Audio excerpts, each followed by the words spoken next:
Welcome to Drawliper channel, and in today's video I'm going to show you how to find bookmarks in your Android phone. Now if you want to find your Google Chrome bookmarks, just open Google Chrome browser and then open up a new website.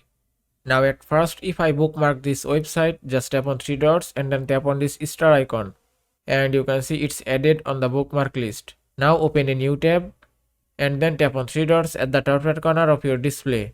And here you can see bookmarks option. Then just tap here and that's it. Then tap on mobile bookmarks and here it is. On the mobile bookmark list you can find here all the bookmark website. Here you can see the website who is recently added on the bookmark list. So just tap here to open it and it's done. Now if you go back, then go to same settings again.